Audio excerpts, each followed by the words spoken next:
En Pennsylvanie, une maison a brûlé, piégeant une mère et sa fille adolescente à l'intérieur. Seule l'une d'elles a survécu. Les enquêteurs ont découvert que l'incendie avait été volontairement provoqué apparemment par un proche de la victime. Il ne fait aucun doute qu'il voulait provoquer l'incendie. La deuxième question qui n'aura sans doute pas d'importance pour un jury est de savoir s'il savait que sa fille était dans la maison à ce moment-là. Merci de nous rejoindre sur Law & Crime. Je suis Elizabeth Milner. Selon la police, un homme a versé un bidon de 5 gallons d'essence dans la maison avant d'y mettre le feu. Et le présumé incendiaire est maintenant derrière les barreaux après que sa fille a péri dans les flammes. Plusieurs appels au 911 ont signalé un incendie dans une maison de la banlieue de Pittsburgh ce week-end. D'après les documents du tribunal, à l'arrivée des pompiers et intervenants, des flammes sortirent de la maison. Plus effrayant encore, 2 personnes, Lakin Shelby, 19 ans, et sa mère, étaient piégées à l'intérieur. La mère de Lakin a échappé aux flammes qui ravagèrent leur maison. Les pompiers ont tenté de sauver Lakin. Quand ils ont pu entrer, espérant la sauver, elle ne répondait pas. Les pompiers ont dit qu'elle avait souffert d'une forte inhalation de fumée. Et bien qu'elle ait été transférée dans un hôpital local pour y être soignée, la jeune femme de 19 ans est décédée. Les enquêteurs ont interrogé sa mère, qui a affirmé que l'incendie était volontaire. Elle leur a révélé l'identité de cette personne, le père de Lakin, Brian. Pourquoi? Les enquêteurs allaient là bientôt révéler le mobile.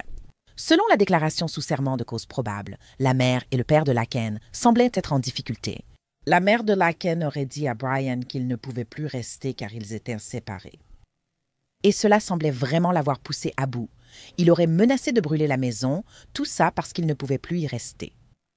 Peu après l'avoir dit à Brian, la mère de Lakin a déclaré aux enquêteurs avoir entendu des bruits de liquide versé. Elle a entendu le bruit venant du garage alors qu'elle était dans la cuisine, mais ensuite, elle aurait vu Brian verser de l'essence en montant les escaliers et continuer à en répandre partout au rez-de-chaussée aussi. La mère de Lakin a crié à sa fille de quitter la maison. Lakin a répondu puis sa mère s'est enfuie. Alors qu'elle fuyait, la maison a explosé en flammes. Brian n'est pas allé loin et n'a même pas tenté de fuir. La police l'a trouvé sur place et l'a emmené au commissariat pour en savoir plus. Les enquêteurs lui ont notifié ses droits du 5e amendement, qu'il a renoncé. Et il aurait avoué avoir provoqué l'incendie et l'explosion qui a suivi. Selon sa déclaration de cause probable, il a dit aux enquêteurs qu'il voulait simplement parler à sa femme pour la convaincre de rester dans leur maison. Quand elle lui a dit qu'elle ne voulait pas de lui à la maison et lui a demandé de partir, Brian serait allé dans le garage, aurait pris un bidon d'essence de 5 gallons rempli d'essence. Il aurait vidé la moitié du bidon dans le sous-sol et le garage, l'autre moitié sur les marches, passant par le salon, la salle à manger et la cuisine, avant de redescendre au garage. Il aurait admis qu'après être passé par le garage, il a jeté le bidon d'essence dans l'allée. C'est alors que la maison a explosé en flammes. Alors que Brian aurait admis avoir intentionnellement versé l'essence pour incendier la maison, le document ne précise pas quelle a été sa réaction face à l'incendie qui a tué sa fille. La mère de Lakin a aussi été hospitalisée d'urgence, mais son état est stable selon la police. Des membres de la communauté ont réagi sur les réseaux sociaux à la mort de Lakin. Les voisins disent qu'ils se souviennent de la jeune femme de 19 ans comme étant motivée et extravertie. Elle avait une vie prometteuse devant elle. Elle était en 2e année à l'université de Pittsburgh. Apparemment, elle jouait activement du saxophone et elle adorait les animaux. Sa maison, autrefois refuge, est aujourd'hui remplacée par des fleurs et un mémorial. Lors d'une veillée de prière, de nombreuses personnes se sont réunies pour lui rendre hommage. Une camarade de classe a dit à WPXI News qu'elle était très intelligente et pouvait ouvrir toutes les portes grâce à son charisme. Il n'y avait vraiment personne d'autre avec sa personnalité. Une autre a dit « J'espère qu'elle sait combien elle était aimée ».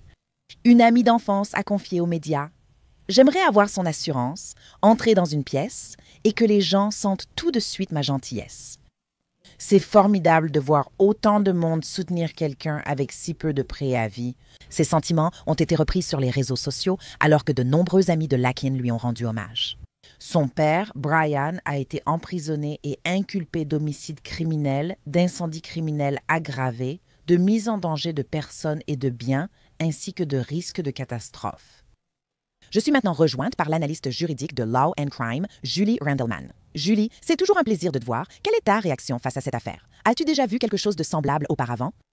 Je ne pense pas que dans la sphère de Law & Crime, nous soyons jamais surprises par ce que nous entendons. Mais chaque affaire a son propre ensemble de faits uniques.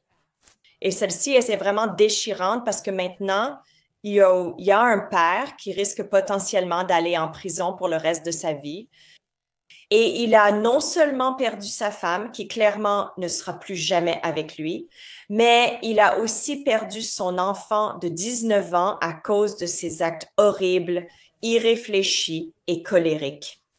Habituellement, dans ce type d'affaires, le suspect nie son implication et refuse d'assumer ses responsabilités. Mais dans ce cas, êtes-vous surprise qu'il ait admis avoir intentionnellement mis le feu? Et j'ai aussi du mal à croire qu'il ne savait pas que sa fille était à la maison au moment où l'incendie a été déclenché. Bonne question. Les gens avouent souvent des choses et on est toujours surprise.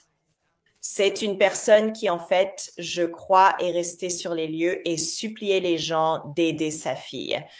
La question est, il ne fait aucun doute qu'il voulait incendier. La deuxième question, même si je doute que cela ait de l'importance pour un jury face à ses craintes, est de savoir s'il savait que sa fille était dans la maison lorsqu'il a mis le feu. Honnêtement, en tant que mère moi-même, j'espère de tout cœur qu'il ne savait pas qu'elle était là. Mais je ne pense pas que cela change la trajectoire de la peine qui sera prononcée. Oui, et j'allais vous demander à quel point l'intention est vraiment importante dans ce cas. Quand on a une adolescente qui a perdu la vie, une mère qui a été blessée, mais heureusement, elle est dans un état stable. Mais en ce qui concerne l'intention en général, même s'il a admis avoir prétendument agi intentionnellement en mettant le feu, est-ce que cela compte vraiment dans le cadre de cette affaire devant le système judiciaire?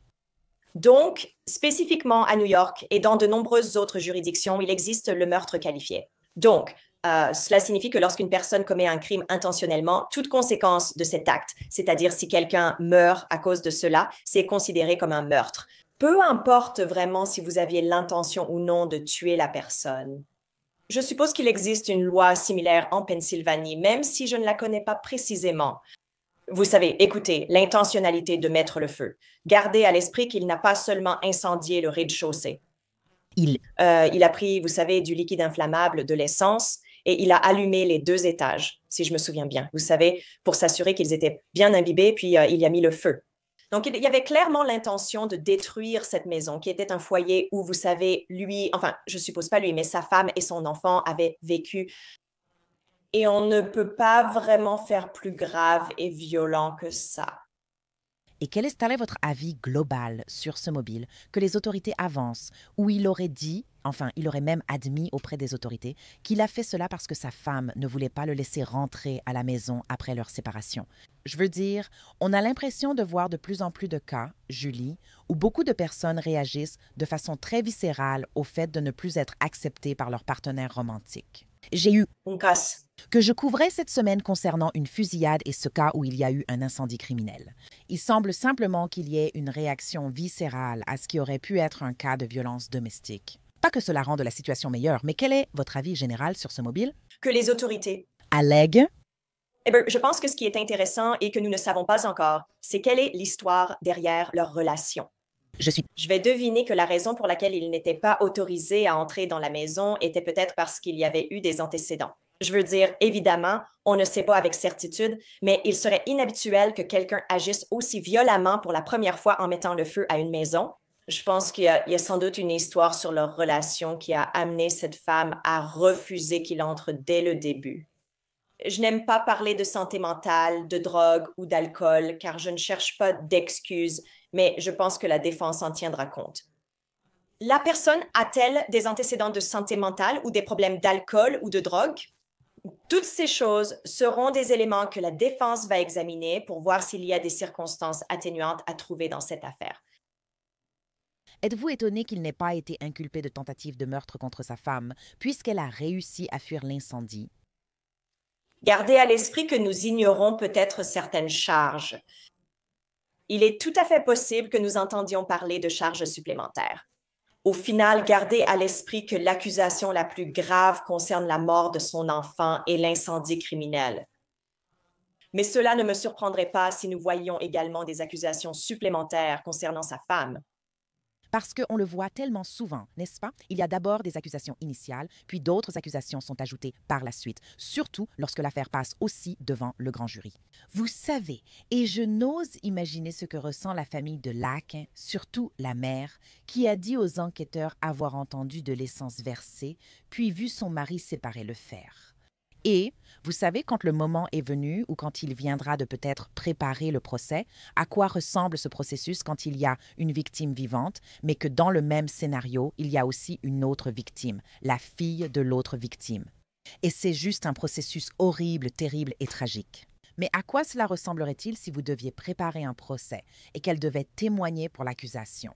Je pense que c'est très difficile. Du point de vue de la mère, il y a sûrement une incroyable Culpabilité pour...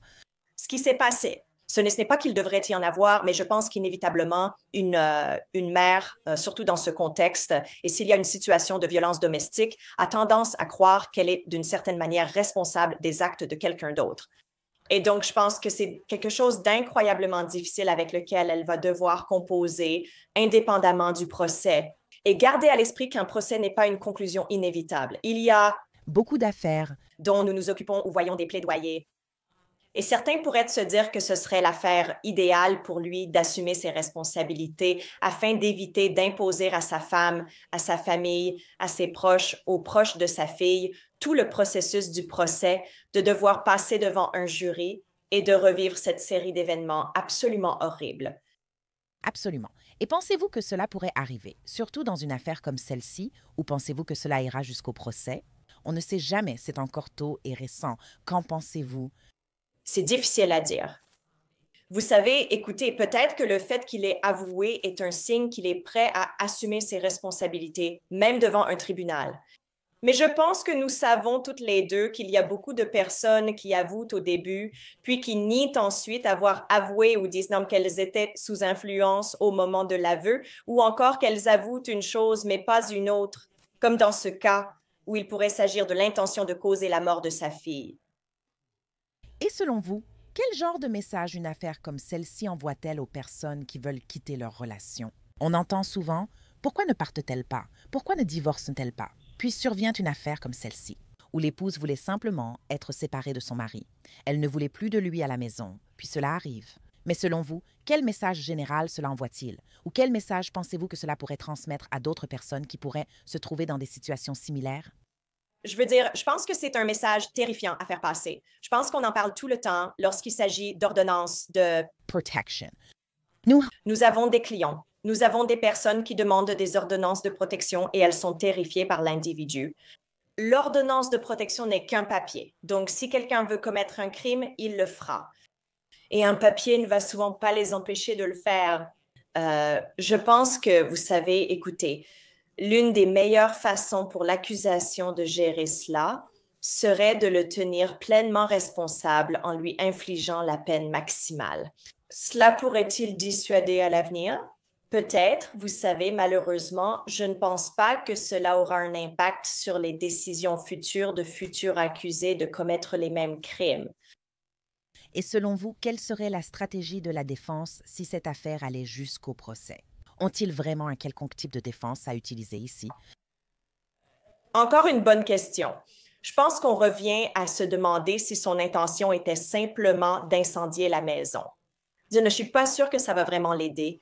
Cela pourrait constituer une certaine circonstance atténuante pour expliquer pourquoi il l'aurait fait s'il pensait que sa fille qui n'était pas dans la maison et qu'il voulait simplement y mettre le feu, mais sans blesser qui que ce soit. Et je pense aussi, encore une fois, qu'on revient à la question de savoir s'il y a un problème de santé mentale. Y a-t-il un problème de drogue ou d'alcool? Y a-t-il des éléments dans son passé qui pourraient au moins constituer des circonstances atténuantes pour réduire une partie du temps qu'il devra passer en prison? Et il semble que, de toute façon, il pourrait passer beaucoup de temps en prison ou en détention à terme, car nous savons qu'il est détenu sans possibilité de libération sous caution. Julie Rondelman, merci beaucoup pour votre temps et votre analyse. Je vous suis très reconnaissante. Merci de m'avoir invité. Les registres montrent que Brian Shelby a été refusé sous caution et doit revenir au tribunal le 26 septembre pour une audience préliminaire. Merci de nous avoir suivis sur Law and Crime. Crime, je suis Elisabeth. Milner.